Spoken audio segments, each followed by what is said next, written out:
بسم الله الرحمن الرحيم وبه نستعين سبحانك لا علم لنا إلا ما علمتنا إنك أنت العليم الحكيم. الحمد لله رب العالمين والصلاة والسلام على سيد المرسلين وعلى آله وصحبه أجمعين ومن تبعهم بإحسان إلى يوم الدين. أعوذ بالله من الشيطان الرجيم. بسم الله الرحمن الرحيم. آمن الرسول بما أنزل إليه من ربه والمؤمنون كل آمن بالله وملائكته وكتبه ورسله لا نفرق بين أحد من رسله وقالوا سمعنا وأطعنا غفرانك ربنا وإليك المصير. سامعین کرام، اللہ کی کتابوں پر ایمان کے ضمن میں قرآن سے متعلق ہمارے کچھ مباحث جاری ہیں۔ ظاہر سی بات ہے کہ ایمان کے معنی میں جب دل سے تصدیق، زبان سے اقرار کے ساتھ ساتھ اس کے تقاضوں پر عمل بھی شامل ہے، تو قرآن کے ساتھ ہمارا تعامل، قرآن کے حقوق اور قرآن کے ساتھ عبادات گویا ایمان بالقرآن کے ضمن میں داخل ہے، اس میں شامل ہے۔ ہمارے پاس اگلا جو مسئلہ ہے وہ یہ کہ قرآن کے ذریعے سے استشفاء، یہ استشفاء شفاعت سے یعنی سفارش، جس کا ایک معنی ہوتا ہے دعا کرنا۔ الفاظ دیگر ہم یہ کہہ سکتے ہیں کہ کیا ہم اپنی دعا مانگنے کے سلسلے میں قرآن کو وسیلہ بنا سکتے ہیں کیا؟ اگرچہ یہاں اس کا تذکرہ نہیں کیا گیا، لیکن ایک سوال اسی سے جوڑ دیا جائے کہ کیا قرآن کی قسم کھائی جا سکتی ہے؟ ہمارے یہاں عوام میں یہ عموماً جاری ہے اور بعض اہل علم اس سے منع کرتے ہیں، تو اسی سے جوڑ دیا جائے کہ کیا قرآن کریم کے ذریعے سے وسیلہ اختیار کیا جا سکتا ہے، شفاعت طلب کی جا سکتی ہے، دعا مانگی جا سکتی ہے کہ قیامت کے دن یا دنیا میں اللہ تبارک و تعالیٰ کے جناب میں یہ گزارش کی جائے کہ اللہ بخشش کر دے، اپنی رحمت میں لے دے، یا دنیاوی امور میں سے کوئی امر اس کو طلب کرنے کے لیے اس کو ذریعہ بنایا جائے، تو یہاں تحقیق کی بات یہ بیان کی کہ یہ مشروع ہے، چاہے یہ اللہ تبارک و تعالیٰ سے خود قرآن کو واسطہ وسیلہ بنا کر دعا کی جائے، جیسے مثال کے طور پر کوئی یہ کہے کہ اے اللہ، اللہم انی اسألک بالقرآن الکریم ان تدخلنی الجنہ، او بدعاء اللہ بتلاوت القرآن الکریم وحفظہ والتعبد بہ۔ اس کی دو شکلیں بتائیے مثال دے کر کہ اے اللہ، میں تجھ سے قرآن کریم کے ذریعے سے سوال کرتا ہوں کہ تو مجھے جنت میں داخل کر دے۔ یا دوسری شکل قرآن کو وسیلہ بنانے کی یہ ہے کہ اللہ تعالیٰ سے یوں دعا کی جائے کہ اللہ تبارک و تعالیٰ، میں نے تیرے کلام کی تلاوت کی، اس کو حفظ کیا، اس کے ذریعے سے تیری عبادت کی جیسے تو نے اور تیرے رسول صلی اللہ علیہ وسلم نے بتایا تھا، اس کو پڑھا، سیکھا، اس پر عمل کرنے کی کوشش کی، تلاوت کی۔ چنانچہ داعی یہ کہے کہ اے اللہ، میں تیری کتاب کو میں نے جو حفظ کیا، کوئی پورا حافظ ہو یا کسی قدر حفظ، میں نے جو حفظ کیا اس کے بدلے میں، اور صبح اور شام کے مختلف اوقات میں جو میں نے قرآن کی تلاوت کی، اس کے بدلے میں تجھ سے اس کے واسطے سے یہ دعا مانگتا ہوں کہ تو میری بخشش فرما دے، مجھے معاف کر دے۔ یا اللہ تبارک و تعالیٰ سے براہ راست دعا کر کے یہ سوال کرنا کہ اے اللہ، قرآن کو قیامت کے دن میرے لیے سفارشی بنا دے۔ یہ تین شکلیں بتائی۔ مثال کے طور پہ تیسری شکل میں بندہ یہ کہے کہ اللہم اجعل القرآن شفیعا لی یوم القیامہ، اے اللہ، قرآن کو قیامت کے دن میرے لیے شفیع، سفارش کرنے والا بنا دے۔ تو کہہ رہے ہیں کہ یہ تین شکلیں، ان میں سے ہر ایک جائز ہے اور اس کے جواز پر قرآن اور حدیث دلالت کرتی ہیں۔ توسل اور وسیلے کی بحث ہم نے پڑھی، اس میں نے تذکرہ کیا کہ تین قسم کے وسیلے جائز ہیں۔ یہاں اجمالی طور سے بیان کروں، تین قسم کے وسیلے جو جائز ہیں ان میں ایک ہے اللہ کے اسماء و صفات کے ذریعے سے، اللہ تعالیٰ کے اسماء و صفات کے ذریعے سے، اور یہ بات واضح ہے کہ قرآن اللہ تبارک و تعالیٰ کی صفت ہے، اللہ کا کلام ہے اس لیے اس کی صفت ہے۔ دوسرا، اپنے نیک عمل کے ذریعے سے بندہ وسیلہ پکڑ سکتا ہے، یہ جائز ہے، جیسے قرآن نے کہا استعینوا بالصبر والصلاۃ، صبر اور صلاۃ، صبر اور نماز کے ذریعے سے تم مدد طلب کرو۔ اسی طریقے سے دعاؤں میں بتایا گیا، ربنا اننا سمعنا منادیا ینادی للایمان ان آمنوا بربکم فآمنا ربنا فاغفر لنا ذنوبنا، اپنے ایمان کو ذریعہ بنا کر دعا مانگنے کی تعلیم دی گئی. ایسی بہت سی مثالیں ہیں. یہ دوسری شکل ہے. اب اگر ایک آدمی قرآن کو حفظ کر رہا ہے, قرآن کو یاد کر رہا ہے, اس کی تلاوت کر رہا ہے,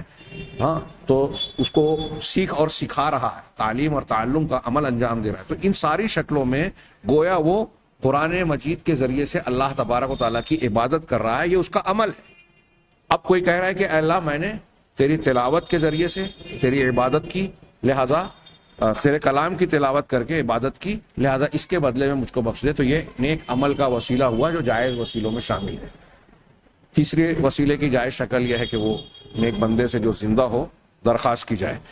یہ جو انہوں نے یہاں بیان کیا, حاشیے میں تذکرہ بھی کیا کہ علامہ البانی رحمہ اللہ کی کتاب التوسل انواعہ و احکامہ,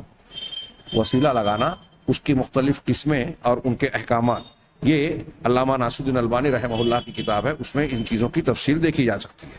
ان تینوں کو جو انہوں نے شکل بیان کر کے جائز کہا, اس میں کوئی حرج نہیں ہے, ان کی ایک دو دلیلیں بھی پیش کی. پہلی بات کہ رہا اس بات کی دلیل, اس بات کا جائز ہونا کہ قرآن کریم کے ذریعے سے اللہ تبارک و تعالیٰ سے دعا کرنا اور اس کو شفیع اور سفارشی بنا کر اللہ سے دعا کرنا, خود قرآن کریم سے یہ جائز ہے. اس پر یہ بات دلیل ہے کہ قرآن اللہ کا کلام ہے, اس کی صفات میں سے ایک صفت ہے. چنانچہ اللہ تبارک و تعالیٰ نے قرآن میں فرمایا کہ وَلِلَّهِ الْأَسْمَاءُ الْحُسْنَى فَادْعُوهُ بِهَا, اللہ کے بہترین نام ہیں, لہذا ان ناموں کو انہی کے ذریعے سے پکارو. اب یہاں کوئی کہہ سکتا ہے کہ ہم صفت سے کی بات کہہ رہے ہیں اور یہ نام ہے, تو نام صفات پر مشتمل ہوتے ہیں. کچھ لوگ یہ کہتے ہیں کہ ناموں کا معنی نہیں ہے, تو یہ آیت بھی ان کا رد کرتی ہے, کیونکہ اس کو کہا گیا الاسماء الحسنى, بہترین نام. بہترین نام یعنی بہترین معنی اور مطالب پر دلالت کرتے ہیں, تبھی تو بہتر ہوئے. اگر ان کا معنی اور مفہوم نہیں ہوتا تو ان کو الحسنى کہا نہیں جاتا. چنانچہ کہہ رہے ہیں کہ صفات میں جو صفات کا, اللہ کی صفات کا جو حکم ہے کا وہی حکم ہے جو اللہ کے اسماء اور اس کی ذات کا حکم ہے. لہذا جب اسماء کو وسیلہ لگا کر دعا مانگنے کی تعلیم یا حکم اللہ نے دیا, اجازت دی, فَادْعُوهُ بِهَا, تو اس کی ذات کا اور اس کے ناموں کا کے ساتھ ساتھ اس کی صفات کا بھی وسیلہ لگایا جا سکتا ہے. اللہ سبحانہ و تعالیٰ نے اپنے نبی اور اپنے بندے سلیمان ابن داؤد علیہ السلام کی دعا کا قرآن مجید میں ذکر کیا, جس میں ایک جملہ ہے وَأَدْخِلْنِي بِرَحْمَتِكَ فِي عِبَادِكَ الصَّالِحِينَ, کہ اے اللہ تو اپنی رحمت کے طفیل میں, رحمت کے ذریعے سے, رحمت کے وسیلے سے مجھے داخل کر دے, شامل کر دے اپنے نیک بندوں میں, صالح بندوں میں. ہاں, اسی طریقے سے یہاں ہم دیکھ رہے ہیں کہ حضرت سلیمان علیہ السلام ایک نبی ہیں, پیغمبر ہیں, اور انہوں نے اللہ کی رحمت کا وسیلہ لگا کر دعا مانگی, اور قرآن میں اللہ تبارک و تعالیٰ نے اسے نقل کیا, گویا ہم کو اور آپ کو اس کو سکھایا بھی. ہاں, اسی طریقے سے اور بھی بہت ساری, یا حی یا قیوم برحمتک استغیث, نبی کریم صلی اللہ علیہ وسلم اکثر کہا کرتے تھے کہ اے حی اے قیوم, تیری رحمت کے ذریعے سے میں تجھ سے مدد طلب کر رہا ہوں, فریاد مانگ رہا ہوں. ہاں, تو صحیحین میں حضرت عبداللہ ابن عباس کی ایک روایت ہے کہ نبی کریم صلی اللہ علیہ وسلم کہا کرتے تھے اعوذ بعزتک الذی لا الہ الا انت الذی لا یموت, میں تیری عزت, تیرے غلبے اور تیری عزت کے ذریعے سے پناہ طلب کرتا ہوں, پناہ میں آتا ہوں, وہ ذات جس کے سوا کے تیرے سوا کوئی معبود نہیں, اور تو وہ ذات ہے کہ جسے موت لاحق نہیں ہو سکتی. والجن والانس یموتون, اور انسان اور جن ان کو موت لاحق ہوتی ہے. یہاں اس دعا میں بے عزت کا. اسی طرح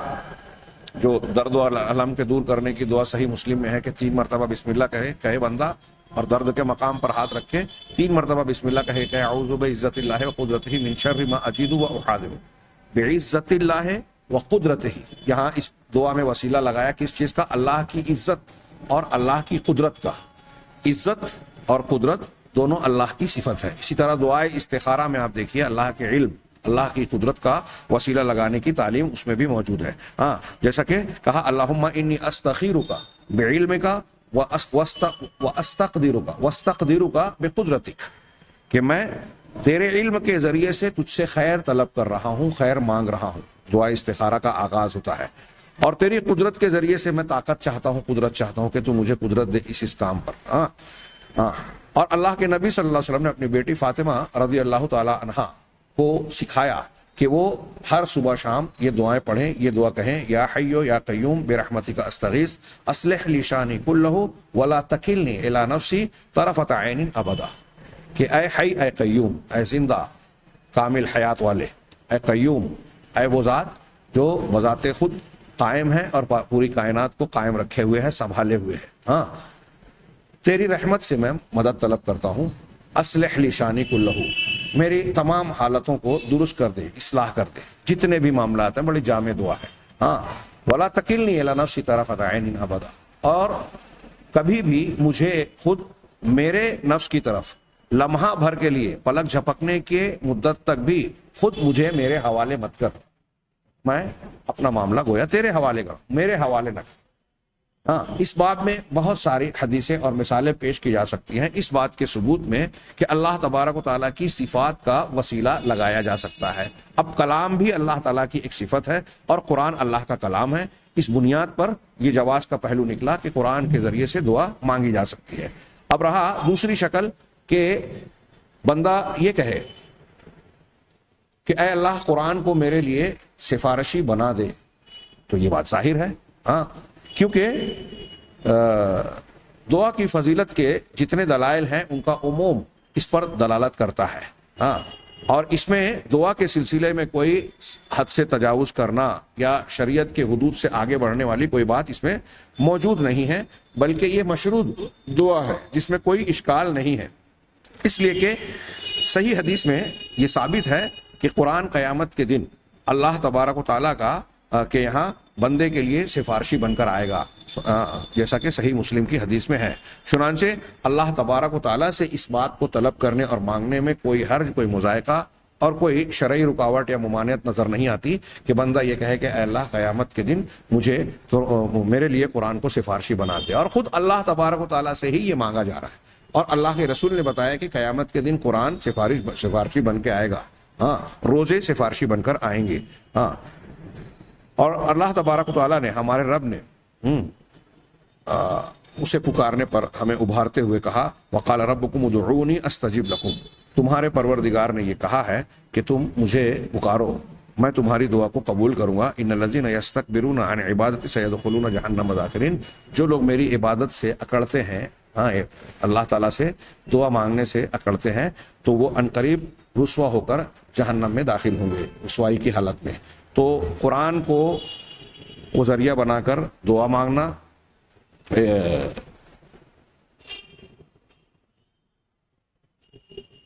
یا قرآن کی تلاوت اور اس کے حفظ اور اس پر عمل کرنے کو ذریعہ بنانا، جیسا کہ میں نے بیان کیا کہ یہ نیک عمل کا وسیلہ لگا کر دعا مانگنا ہوگا، یا پھر اللہ تعالیٰ سے یہ کہنا کہ اے اللہ قیامت کے دن قرآن کو میرا سفارشی بنا دے۔ تینوں شکلیں ان دلائل کی روشنی میں جائز ہے،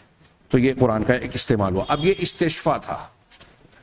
اخیر میں عین کے ساتھ، ایک دوسرا استشفاء، شفا سے، قرآن سے شفا طلب کرنا۔ قرآن کو اللہ تبارک و تعالیٰ نے شفا بنایا ہے، وَنُنَزِّلُ مِنَ الْقُرْآنِ مَا هُوَ شِفَاءٌ وَرَحْمَةٌ لِّلْمُؤْمِنِينَ وَلَا يَزِيدُ الظَّالِمِينَ إِلَّا خَسَارًا۔ قرآن کی یہ آیت اور کئی دوسری آیتیں یہ بتاتی ہیں کہ اللہ تبارک و تعالیٰ نے قرآن میں شفا کی تاثیر بھی رکھی ہے۔ تو اب قرآن سے شفا حاصل کرنے کے کیا طریقے یا اس کے کیا حدود اور قواعد ہیں، ہاں، اسے ملحوظ رکھنا چاہیے، کیونکہ اس کو ملحوظ نہ رکھ کے لوگوں نے قرآن کے ساتھ کھلواڑ بھی کیا، بے حرمتی کی، اس کو مذاق بنا دیا اور گندے مقامات پر لے جانے کا ذریعہ بنا دیا، اور بہت ساری ایسی چیزیں جو شریعت کے خلاف ہے۔ کہہ رہے ہیں کہ شرع حکیم نے اس سلسلے میں قرآن سے استشفاء یا شفا طلب کرنے کے کو مشروع قرار دیا ہے۔ ہاں، استشفاء کا مطلب ہے شفا طلب کرنا، علاج حاصل کرنا۔ ہاں، اب حسی بیماریوں سے قرآن شفا ہے، ہاں، یا معنوی بیماریوں سے، یہ ایک سوال ہے۔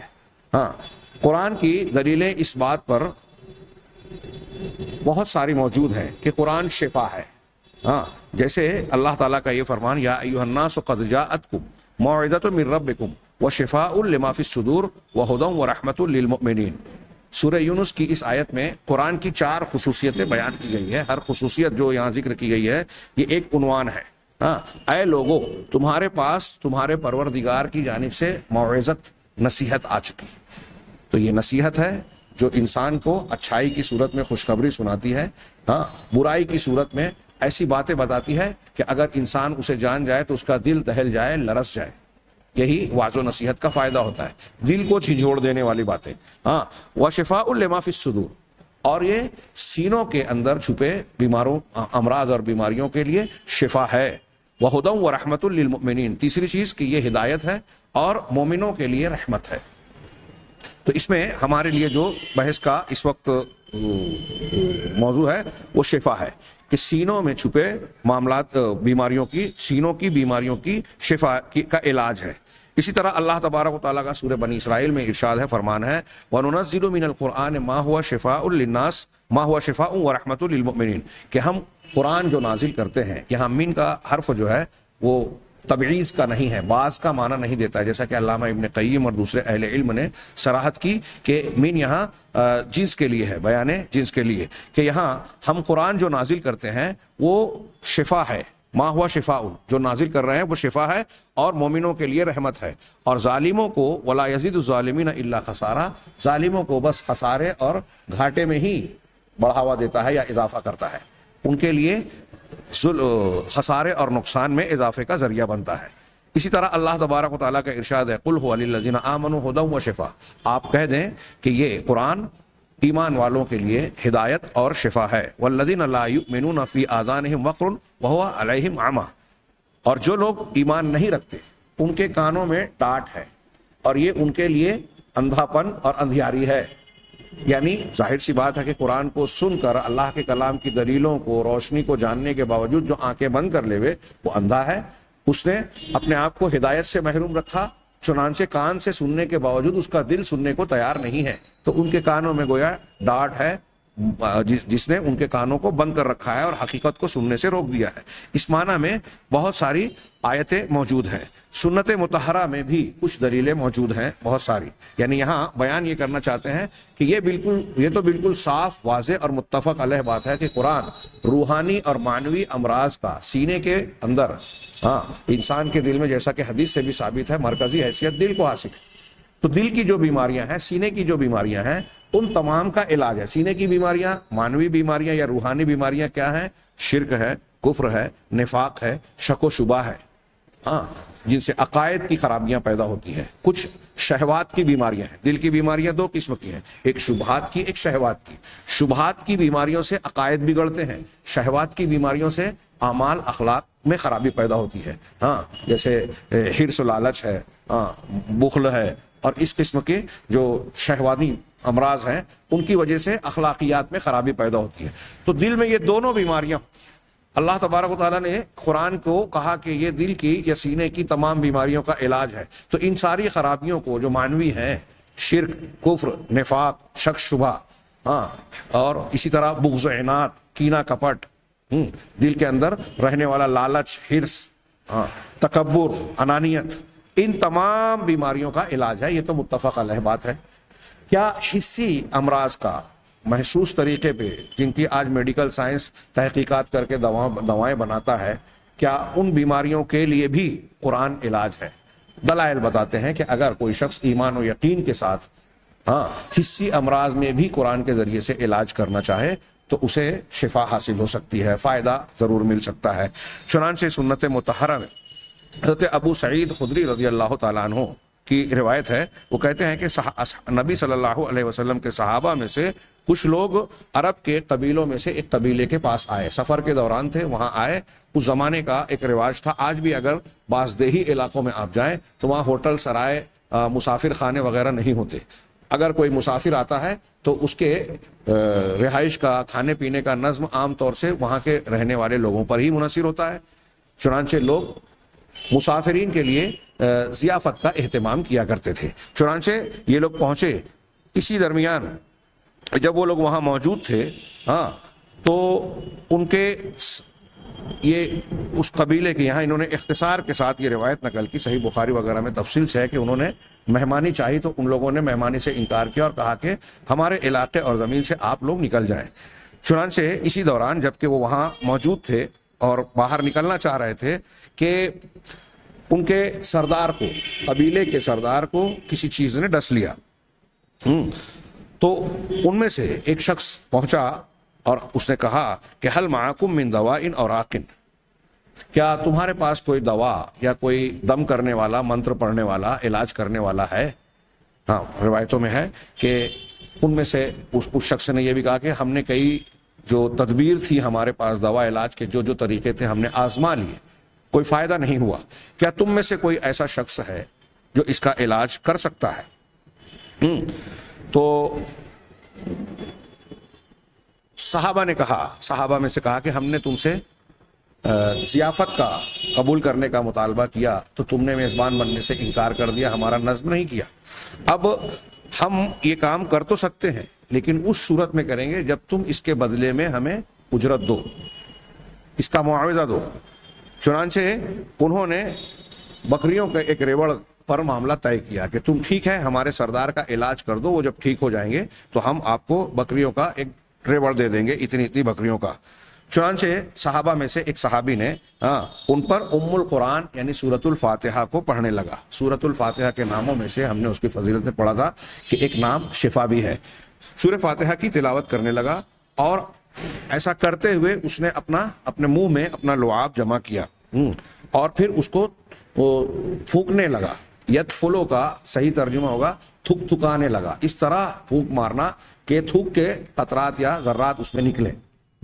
تو دم کرنے کا ایک مسنون طریقہ یہ بھی ہے۔ چنانچہ وہ ٹھیک ہو گیا، چنانچہ وہ بکریاں لے کر آئے۔ بس انہوں نے آپس میں کہا کہ ہم یہ بکریاں اس وقت تک استعمال نہیں کریں گے، نہیں لیں گے جب تک نبی کریم صلی اللہ علیہ وسلم کے پاس نہ آ جائیں اور آپ سے سوال نہ کر لیں۔ چنانچہ نبی کریم صلی اللہ علیہ وسلم سے جب سوال کیا تو آپ ہنسے اور کہا وما ادراک انہا رقیہ، تمہیں کیسے پتا چلا کہ یہ رقیہ ہے؟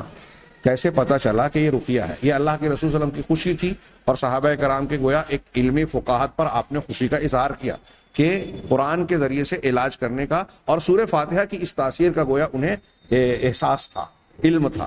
نبی کریم صلی اللہ علیہ وسلم نے اس کی تائید کی۔ یہاں کچھ لوگ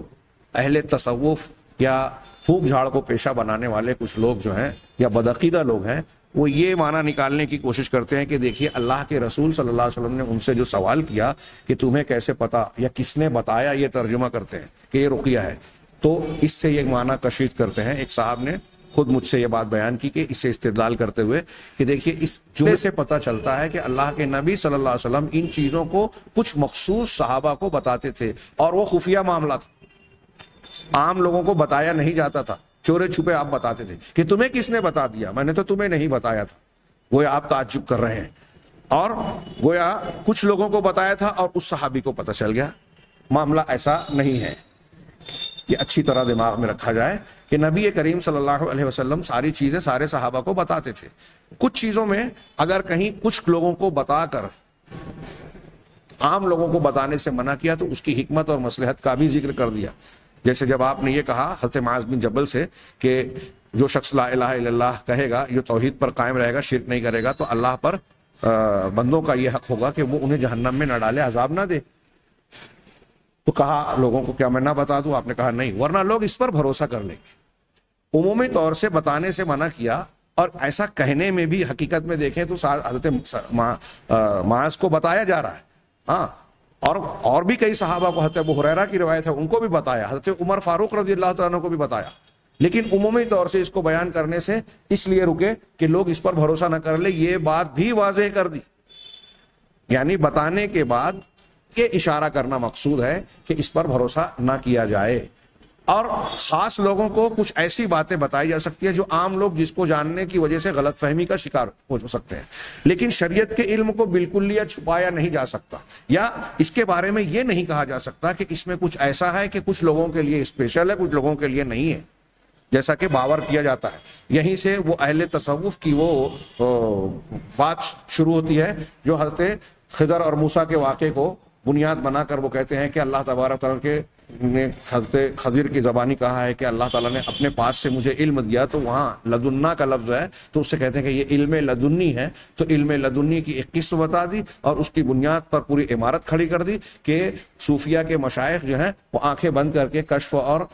کچھ اسباب کے ذریعے سے علم لدنی ڈائریکٹ اللہ تعالیٰ سے حاصل کر لیتے ہیں، اور اس کے لیے نبوت کی اور نبی کی ضرورت نہیں ہوتی۔ یہ بات اچھی طرح سمجھ لیں، موقع آئے گا تو میں اس کی تفصیل بیان کروں گا، اور کچھ باتیں ہو چکی ہیں کہ یہ کفر کی بات ہے۔ حضرت خضر علیہ السلام موسیٰ علیہ السلام کی امت کے فرد نہیں تھے، ہاں، اور موسیٰ علیہ السلام نے شریعت کے مطابق جب جب ان کی کوئی چیز ایسی دیکھی جو ان کی شریعت کے خلاف تھی، حضرت موسیٰ علیہ السلام نے اس پر اعتراض کیا۔ حضرت موسیٰ اس وقت بعد میں مطمئن ہوئے جب انہوں نے اس کی توجیہ کی، وجوہات بیان کی، اور اس طرح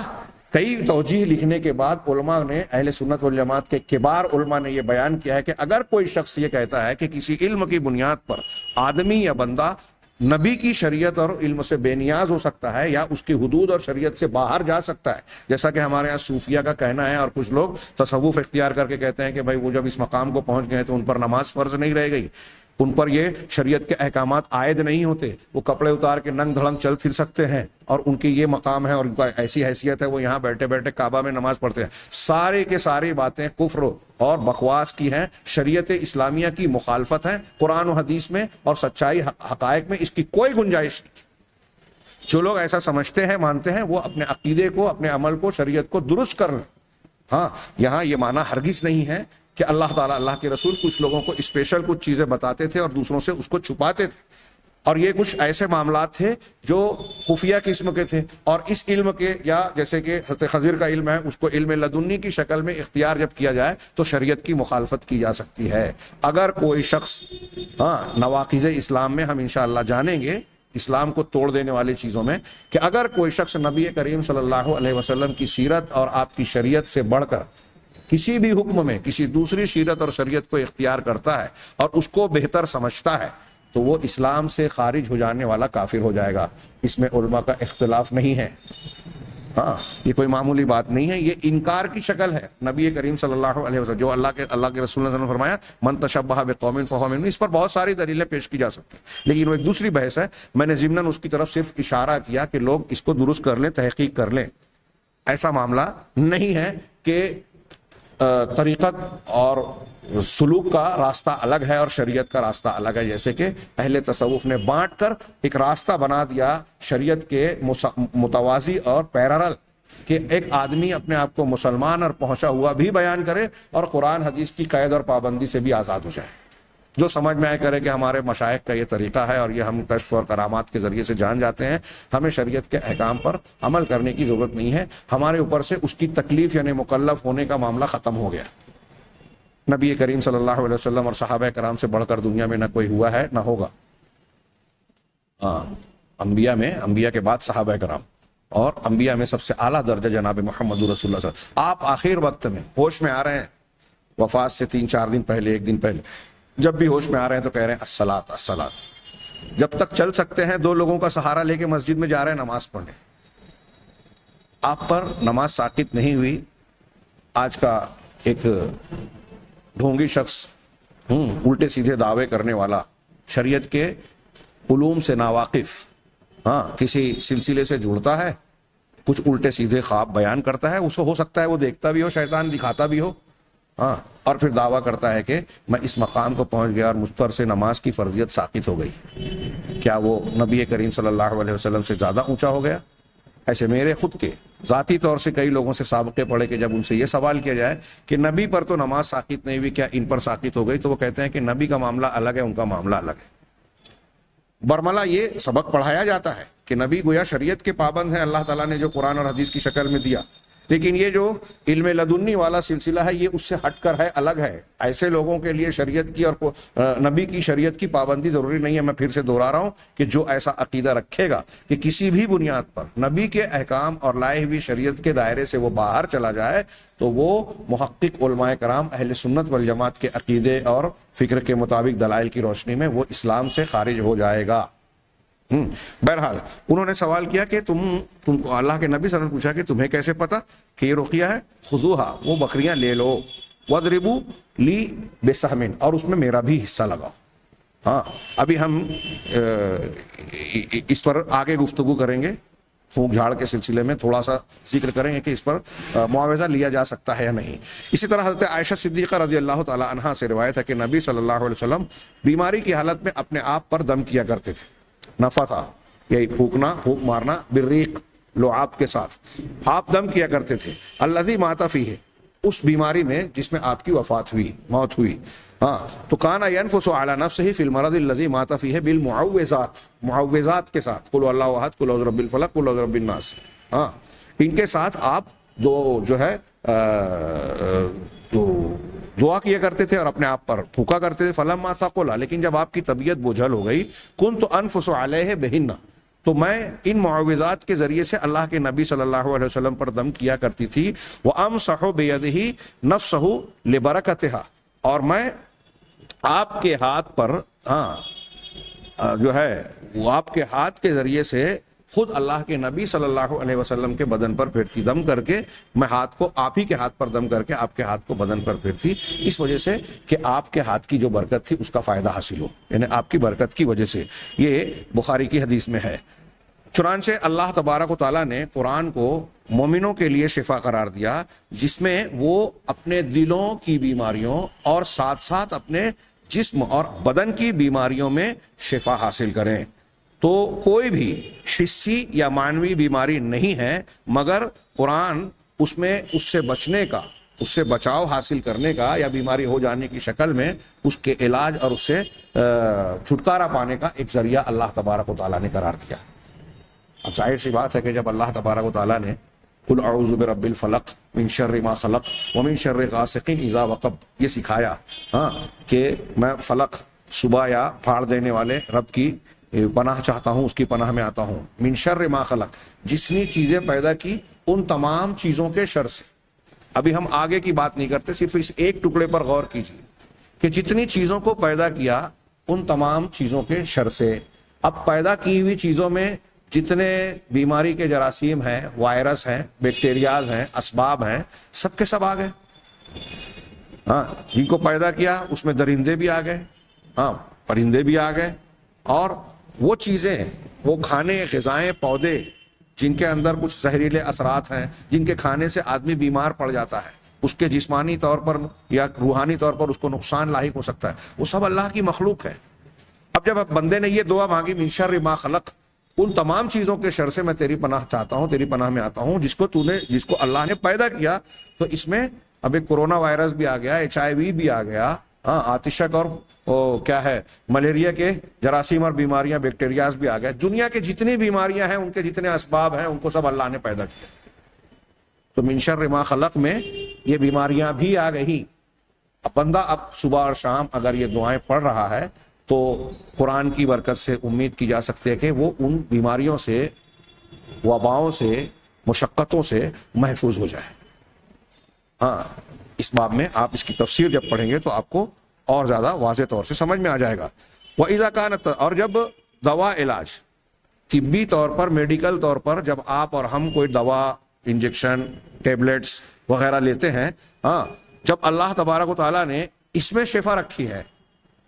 ان دواؤں میں، غذاؤں میں، پھلوں میں، سبزیوں میں مختلف بیماریوں کا توڑ، علاج اور ان کی ضد رکھی ہے، تو پھر قرآن عظیم کا معاملہ کیسا ہوگا جو رب العالمین کا کلام ہے، اور جس کی فضیلت کی، عظمت کو اور اس کی حقیقت کو اللہ کے سوا کوئی جان بھی نہیں سکتا، اور اللہ تعالیٰ نے اسے قرار دیا کہ یہ شفا ہے. اس ضمن میں بعض رقیہ اور پھونک جھاڑ سے متعلق مسائل کے سلسلے میں ایک دو باتوں کو میں ظاہر کرنا چاہتا ہوں. باقاعدہ رقیہ اور تمائم ایک الگ بحث ہے.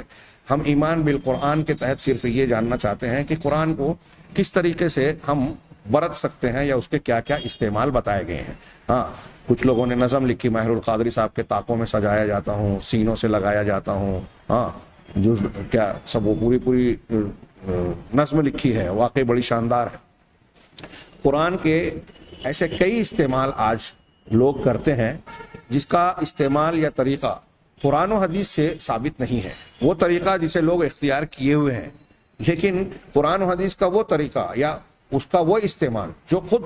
قرآن کہہ رہا ہے، خود نبی کریم صلی اللہ علیہ وسلم نے بتایا، اللہ اور رسول نے حکم دیا ہے، وہ استعمال، وہ طریقہ لوگوں نے تقریباً چھوڑ دیا ہے اور اس جرم کے مرتکب ہو گئے ہیں جس کا مقدمہ نبی کریم صلی اللہ علیہ وسلم قیامت کے دن عدالت الہی میں پیش کریں گے. وقال رسول یا رب ان قومی اتخذوا هذا القرآن مہجورا, کہ اے میرے رب ہاں میری اس قوم نے قرآن کو چھوڑ رکھا تھا, مہجور بنا دیا تھا. قرآن کو چھوڑنا اس کی تلاوت کو ترک کرنے کے معنی میں بھی شامل ہے, اس کو سمجھنے کو چھوڑ دینے میں بھی شامل ہے, اس پر عمل نہ کرنا بھی اس کا چھوڑ دینا ہے, جیسا کہ آپ تفسیر کے مقامات پر دیکھیں گے. یہاں ہم صرف اتنا جاننا چاہتے ہیں کہ رقیے سے متعلق قرآن مجید کو ہم کس طرح استعمال کر سکتے ہیں. تو ایک سوال یہاں یہ ہے کہ کیا رقیہ پانی میں کر کے, پینے والی چیز میں پانی میں دم کر کے, دوسری چیزیں جو جائز ہیں, اور قرآن کا, یہ آپ جانتے ہیں کہ پھونک جھاڑ کے جہاں تک مسئلہ ہے, بنیادی طور سے ایک موٹی بات بیان کر دوں کہ اللہ کے نبی صلی اللہ علیہ وسلم کی ایک حدیث ہے, حضرت عبداللہ بن مسعود کی ایک واقعے کے ساتھ میں ہے, میں روایت پڑھ رہا ہوں. ان الرقا والتمائم والتوالا شرک, کہ رقا پھونک جھاڑ, تمائم گنڈا تعویذ, تمیمہ کی جمع تمائم ہے. ہمارے یہاں اردو زبان میں جس کو تعویذ کہتے ہیں, گلے میں, کمر پہ, ہاتھ میں باندھنے والی, ہاں عربی زبان میں اس کو عموماً تمیمہ کہتے ہیں. تعویذ کا معنی عوضہ سے, یعوذ سے, جو رقیہ کا ایک معنی بھی ہے, عوذ پناہ, دعا مانگنا, پناہ مانگنا, بچاؤ حاصل کرنا. ہاں عزائم, تو یہ جو تعویذ کا معنی ہے پناہ میں دینا, بچاؤ میں دینا, پناہ کی دعا کر کے بچاؤ حاصل کرنے کی کوشش کرنا, گویا اس معنی میں ہوتا ہے. لیکن تعویذ کے لیے عربی زبان میں گویا لٹکانے کے لیے تمیمہ کا لفظ ہے. اللہ کے نبی صلی اللہ علیہ وسلم کی اس حدیث میں ہے کہ تمائم سارے کے سارے, والتوالا اور جادو کا عمل, کچھ لوگوں نے تشریح کی کہ یہ وہ عمل ہے جس کے ذریعے سے میاں بیوی میں تفریق پیدا کی جاتی ہے, جادوئی کا عمل کے ذریعے سے, یہ سب کے سب شرک ہے. تو اس حدیث سے یہ پتہ چلا کہ رقا پھونک جھاڑ بھی منع ہے, تمائم بھی منع ہے, یعنی تعویذ, اور جادو بھی منع ہے, سب حرام ہے, اللہ کے نبی صلی اللہ علیہ وسلم نے منع کر دیا. لیکن رقا کے تعلق سے استثناء موجود ہے. صحیح مسلم کی حدیث میں ہے, عوف بن مالک اشجعی رضی اللہ تعالیٰ عنہ کہتے ہیں کہ کننا نرقی فی الجاہلیہ, ہم جاہلیت میں پھونک جھاڑ کیا کرتے تھے. ہاں جب مسلمان ہو گئے تو نبی کریم صلی اللہ علیہ وسلم سے آ کر سوال کیا کہ ہم ایسا ایسا کرتے ہیں, تو کیا ہم یہ عمل کر سکتے ہیں؟ تو اللہ کے نبی صلی اللہ علیہ وسلم نے کہا اعرضوا علی رقاکم, میرے اپنے پھونک جھاڑ کو, اپنے منتروں کو میرے پاس پیش کرو. ہاں لا باس بہ ما لم یکن فیہ شرکن, اس میں کوئی حرج نہیں ہے جب تک کہ اس میں شرک نہ ہو. ان دلائل کی روشنی میں جمع کر کے علماء اہل سنت کے یہاں رقیہ پھونک جھاڑ جائز ہے 3 شرطوں کے ساتھ. پہلی شرط یہ ہے کہ یہ قرآن کریم یا اللہ کے اسماء و صفات کے ذریعے سے ہو, قرآن کریم سے ہو, اللہ کے اسماء و صفات کے, یا نبی کریم صلی اللہ علیہ وسلم سے ثابت شدہ دعاؤں کے ذریعے. اب اس میں ان جملوں میں ایک چیز کا یہ اضافہ کر لیں کہ جو اسماء و صفات سے کہا, تو اسماء و صفات کے ضمن میں اللہ تعالیٰ کے ناموں کے ذریعے سے اللہ سے مانگتے ہوئے دعا کر کے, یعنی ایسی دعا بھی جائز ہے جو قرآن حدیث میں اگرچہ نہیں ہے لیکن قرآن حدیث کے تعلیم اور اس کے خلاف نہ, اس کے اصول اور ضابطے کے خلاف, مطلب اللہ سے ہی مانگا جائے, اسی پر بھروسہ کیا جائے. تو پہلی شرط یہ رکھی گئی ہے. یہاں ضمناً میں ایک ذکر یہ کر دوں کہ قرآن کے ذریعے سے پھونک جھاڑ یا تعویذ بنانے والے کچھ اللہ تعالیٰ کے بعض ناموں کو لکھ کر لٹکا دیتے ہیں, گلے میں باندھ دیتے ہیں. خیر تعویذ تو پوری کی پوری ناجائز ہے, ابھی آپ آگے جانیں گے. ہاں دیواروں پر لٹکاتے ہیں, یا پھر حروف مقطعات کو نکال لیا, کچھ حروف مقطعات کے مجموعے کی تعویذ بنا دی اور اس کو نقش بنا کر جو ہے دیواروں پر اور ادھر ادھر لٹکا دیا. ان میں سے کوئی بھی چیز ثابت نہیں ہے. اور اللہ کے اسماء حسنہ میں سے کوئی ایک نام کو لے کر اس کو بار بار پڑھنا, ہاں, یا پکارنا, یا قویو یا قویو یا قویو یا حلیمو یا حلیمو, یا اس قسم کا, یہ بھی شریعت سے, قرآن و حدیث سے اس طرح کا ذکر کرنا, اس طرح کا دم کرنا, علاج کرنا ثابت نہیں ہے. ہاں بہرحال ایک شرط یہ ہے رقیے کے جائز ہونے کی کہ یہ قرآن و حدیث سے یا اس کے مطابق ہو, اللہ کے اسماء و صفات کے ذریعے سے ہو. دوسرا یہ اہل علم کا کہ عربی, کھلی ہوئی عربی زبان میں, صاف عربی زبان, یا جس زبان میں کیا جا رہا ہے اس زبان کے معنی اور مطلب واضح ہو. کیوں؟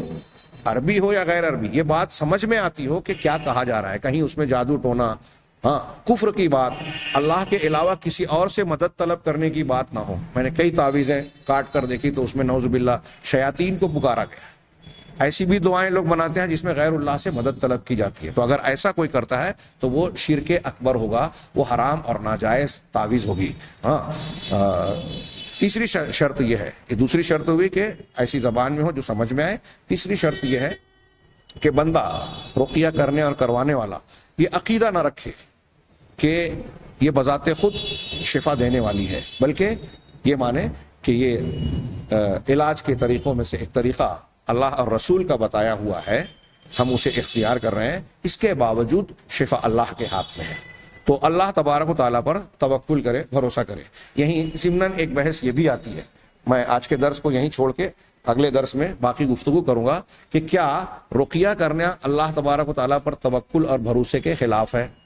یہ ایک سوال اٹھتا ہے. ہاں، تو کچھ علماء نے کہا کہ جب اللہ اور رسول نے اجازت دی ہے رقیے کی کرنے اور کروانے کی، تو یہ کرنا یا کروانا دونوں صورتوں میں یہ توکل کے خلاف نہیں ہے.